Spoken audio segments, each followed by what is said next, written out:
kpm.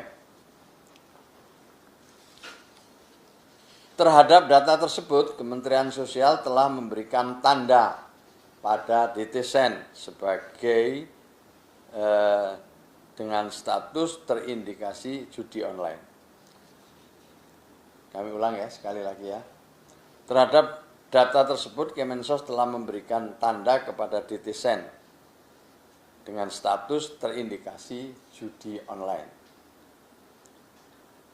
Dari sejumlah 600.000 kpm lebih, saya ulang, dari sejumlah 600.000 lebih kpm yang terindikasi terlibat judi online itu, ada 228.048 kpm sudah tidak menerima bansos pada triwulan 2. Jadi di triwulan 2 ini sudah tidak menerima bansos lagi. Sementara yang 375.951 kpm menerima bansos pada triwulan kedua karena sudah terkirim, maka itu kita akan evaluasi pada triwulan ketiga. Ini kira-kira informasinya. Lalu juga yang perlu dicatat, dari 375.951 kpm yang masih mendapatkan bansos di triwulan 2, diketahui sebaran nominal transaksinya sebagai berikut. Yang di bawah 100.000 ada 159.226 kpm. Yang 100.000 sampai dengan 500.000 ada 137.899 kpm. Yang 500.000 sampai dengan 1 juta ada 34.466 kpm. Yang 1 juta sampai dengan 5 juta ada 32.421.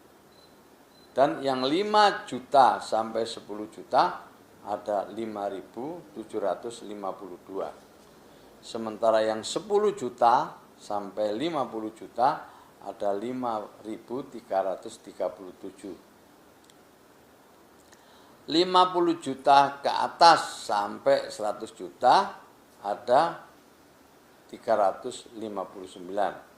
Jadi semua totalnya 375.000 kpm atau 375.951 kpm. Laki-lakinya ada 167.000 lebih, perempuannya ada 208.000 lebih. Sementara transaksi tertingginya adalah 3 miliar lebih. Transaksi terendahnya Rp1.000. Rata-rata deposit kalau dirata-ratakan adalah 2 juta lebih. Inilah sedikit tambahan informasi. Kita masih terus menganalisis, kita terus mengidentifikasi, dan akan kami laporkan perkembangannya pada saatnya nanti kalau kita sudah mendapatkan kesimpulan atau mendapatkan hasil dari pendalaman pada waktu berikutnya. Semakin kecil ya. Transaksinya sudah sampai 3,8, berarti dia masih termasuk dalam... Ya, transaksi tertinggi. Transaksi tertinggi.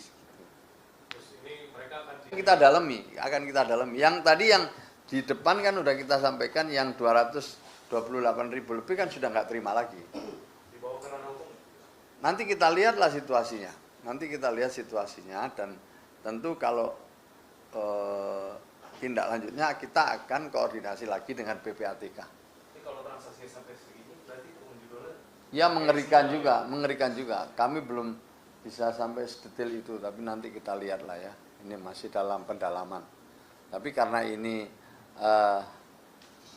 menurut saya perlu disampaikan sebagai bagian dari perkembangan berita-berita sebelumnya, dan sebagaimana yang telah kita pernah sampaikan, kita akan terus update jika ada hasil dari pendalaman kita. Nah ini sebagian saja, nanti di minggu depan pasti ada lanjutannya.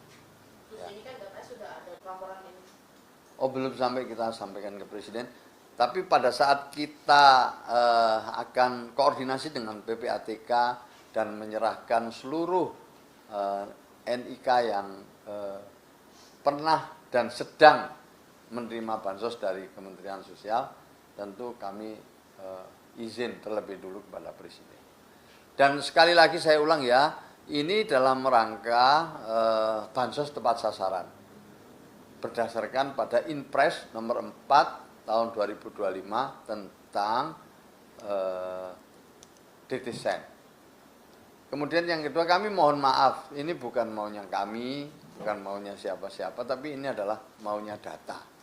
Data yang bicara dan dalam rangka memenuhi harapan banyak pihak agar bansos bisa tepat sasaran dan dimanfaatkan sebagaimana mestinya. Perlu saya tegaskan sekali lagi bahwa bansos itu jelas peruntukannya. Tidak boleh digunakan untuk membeli hal-hal yang di luar peruntukannya. Misalnya untuk asupan bayi, untuk penyandang disabilitas, untuk lansia, untuk membeli asupan ibu hamil, untuk ongkos anak sekolah gitu. Jadi udah jelas peruntukannya, itu jelas, tidak diberikan cuma-cuma. Kalau itu dimanfaatkan untuk kepentingan lain, apalagi untuk kepentingan judol, ini sungguh sangat mengejutkan dan memprihatinkan. Karena masih banyak saudara-saudara kita yang membutuhkan bansos itu. Dan kami perlu sampaikan,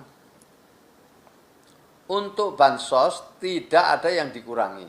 Bahkan Presiden memberikan penebalan bansos kepada 18 juta lebih keluarga penerima manfaat yang biasanya setiap 3 bulan menerima 600.000 karena sebulannya 200.000. Khusus untuk bulan Juni dan Juli, Presiden memberikan dukungan tambahan berupa penebalan bansos sebanyak 200.000 kali 2 bulan.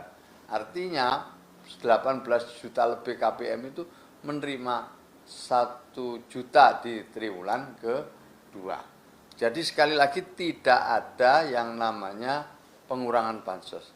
Yang ada adalah pengalihan sasaran. Dan pengalihan sasaran itu tidak keseluruhan.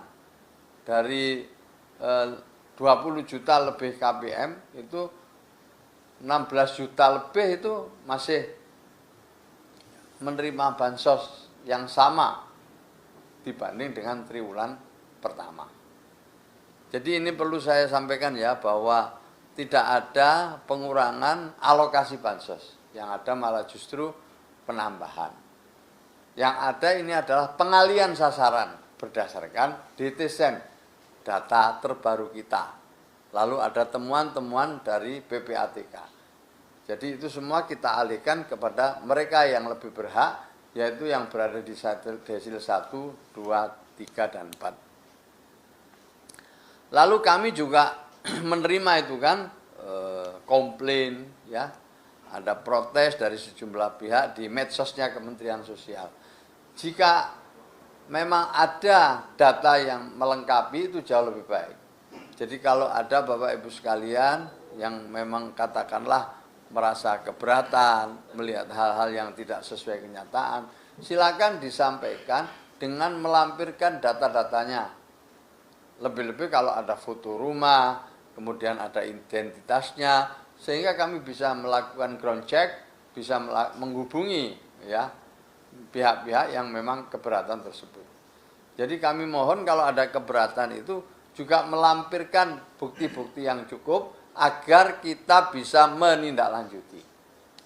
Laporan itu mungkin boleh kemana sih? Apakah dengan kanal medsos? Ya bisa kan, ada di medsos kita itu banyak itu, Pak, ini di tempat saya kok nggak keluar-keluar, kenapa, ada apa. Nah itu kan ditindaklanjutin, namanya ini, alamatnya ini, fotonya ini, kan tinggal nambahin data aja. Atau lewat cek bansos, atau lewat call center kami, atau lewat SIG NG, saluran-salurannya.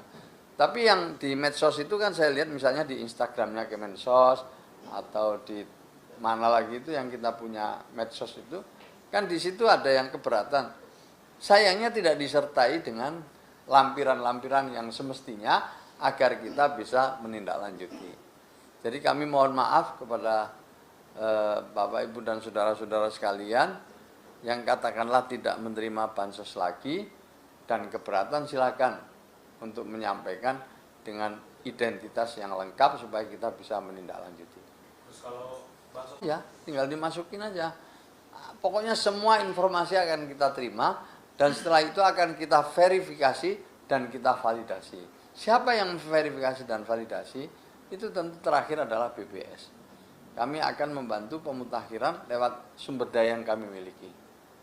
nah, untuk yang mereka yang tadi yang tidak menerima bansos lagi itu bansosnya dialihkan atau gimana? Ya dialihkan, jelas. Otomatis. Iya, otomatis dialihkan. Otomatis kita alihkan kepada yang desil 1, 2, 3, dan 4 tadi. Dengan jumlah. Ya sama, alokasinya kan sama. Alokasinya tidak berkurang. Satu lagi Gus, ini kan Kemensos juga Bulat Kemensos ya kalau Iya, untuk beras.